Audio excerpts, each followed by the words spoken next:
I'll tell you about traditional IRA.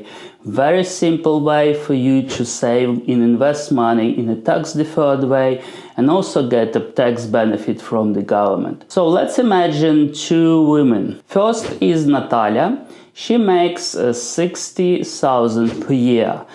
For simplicity, we would assume that both women are single, no dependents, and very simple tax return. So for Natalia, she makes 60,000. She would use standard deduction, and she would end up paying $5,216 in federal income tax. Now, the second woman is called Marina, and Marina has the same income, 60,000, the same situation, filing single, no dependents.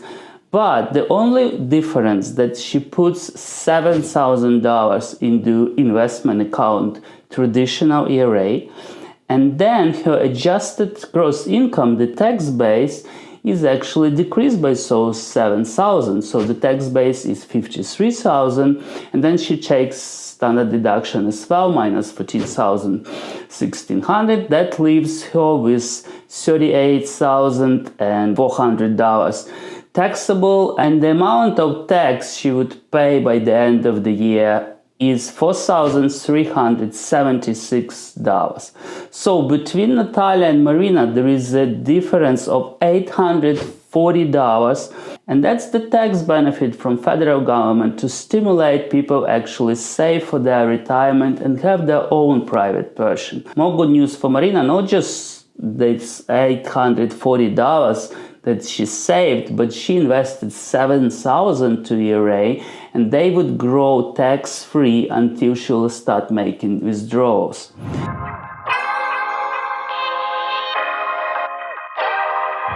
First of all, you probably seen the video about traditional IRA at Immigrants Financial Freedom, and you remember there were two women, Marina and Natalia. Marina was contributing to a traditional IRA and getting immediate tax benefit. Natalia saved $7,000, and now she's going to invest them into the Roth IRA. She's not getting any tax benefit now, but all the investment returns will be tax-free. I calculated the scenario just to remind you that both women make $60,000 per year, both are single, so that's just important for the forecasting and limits.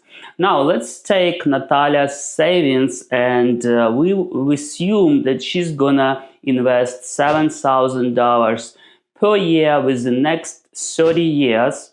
That means that at age 65, as you see in the picture, she's gonna have $707,000 US, and the tax saving will be over $126,000 compared to the same investments but in the taxable account. So that's the advantage of Roth IRA, that all investment returns are going to be reinvested in reinvestment, and when you withdraw them, there will be no tax.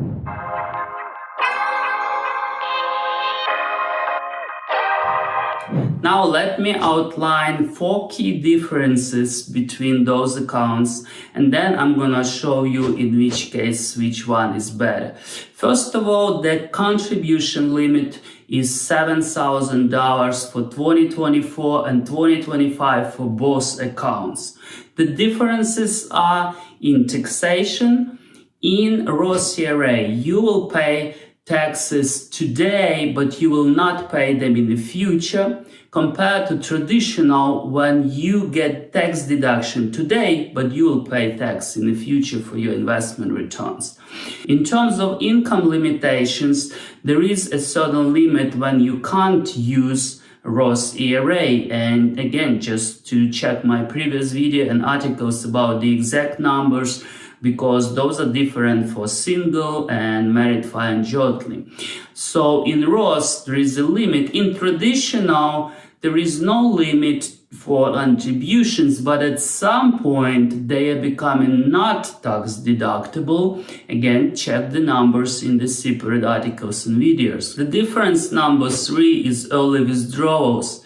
Within traditional account, you will pay penalty for both contributions and returns if you withdraw them with no qualified reason. But in Roth IRA, you can actually withdraw your contributions with no limit. So in those terms, Roth IRA is more flexible.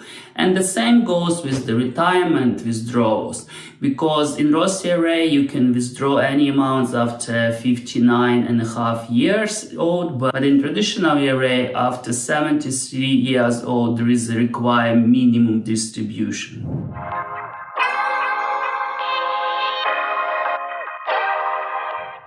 First of all, what is 401k? It's a tax advantage plan offered by employer to employees. About 70% of private-owned United States businesses offer those type of plans to their employees, most of the mid and large-sized businesses, and even about the sort of smaller ones. Traditional means that you get immediate tax benefit. You pay less taxes now, your money grows tax-free, and when you start withdrawing, you will pay taxes on your incomes.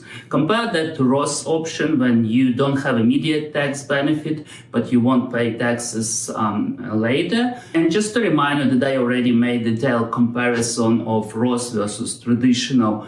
Now I'm going to show you a case of Anton with traditional 401k, but let me first answer a popular question.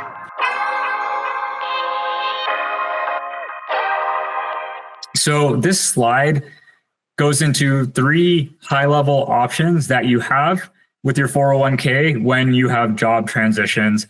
So in a nutshell, you either can just do nothing and leave your 401k invested in your old plan.